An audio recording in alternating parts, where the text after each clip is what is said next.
Bismillahirrahmanirrahim. Nah, sebelum itu Ibu akan mengambil absen terlebih dahulu. Nadira, ada Ibu. Rahmatuliza, ada Ibu. Nabila Melani, izin Bu. Izin. Sakit ya? Ada cara keluarga. Nah, berarti cuma Nabila yang izin ya? Iya Bu. Baik, sebelum itu siapa yang masih ingat pembelajaran kita minggu lalu? Taharah Bu. Apa? Taharah. Apa itu taharah? Bersuci. Nah, masih ingat ya pembelajaran minggu lalu? Untuk pembelajaran kita hari ini yaitunya bersuci dari najis dan hadas. Apa tadi? Bersuci dari najis dan hadas.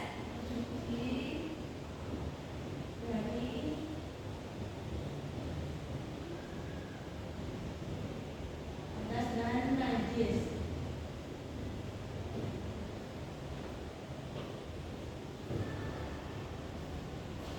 Nah, pembelajaran kita hari ini itunya bersuci dari najis dan hadas. Nah, sebelum kita masuk ke materi, Ibu akan memberikan sebuah kasus. Nah, sebelum itu Ibu akan membagi menjadi dua kelompok. Kelompok pertama Nadira, kelompok kedua yaitunya Riza. Ibu. Nah, untuk kelompok pertama yaitunya kasus yang kedua dan satu dan dua. Ya, untuk Riza yaitunya 3 dan 4. Ibu. Nah, silakan cari terlebih dahulu ya.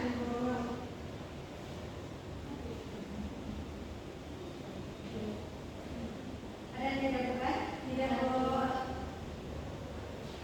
Sudah siap? Sudah Bu. Sudah. Nah, kelompok mana yang mau tampil dulu? Kelompok 1. Nadira apa Riza dulu? Dira. Sini aja berdiri di situ aja. Berdiri aja di situ. Oke Bu.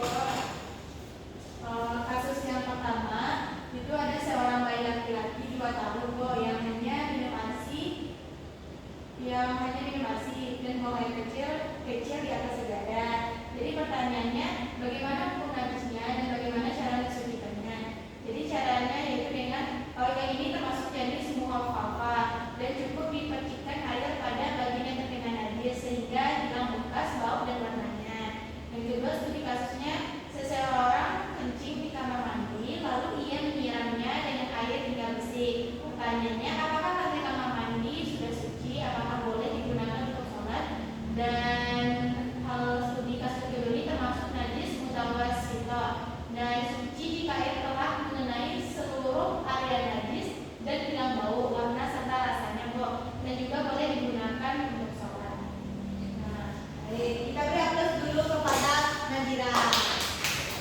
Nah, selanjutnya Rahmatuliza. Baik, yaitu kasus tadi juga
anjing masuk ke dalam rumah dan menjilat lantai, itu merupakan najis mughalazah. Nah, cara mensucikannya yaitunya dengan dibasuh 7 kali dan salah satunya dengan tanah.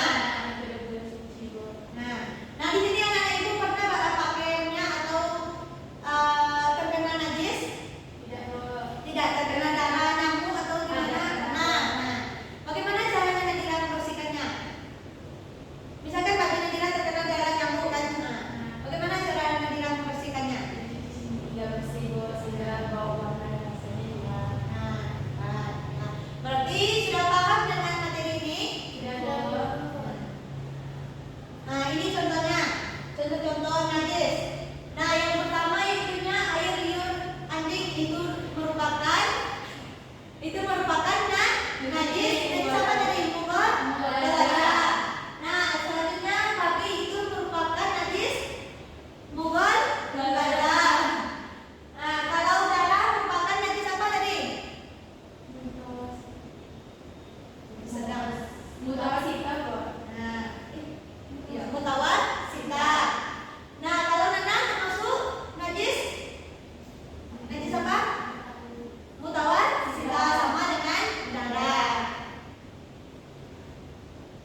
menjilatnya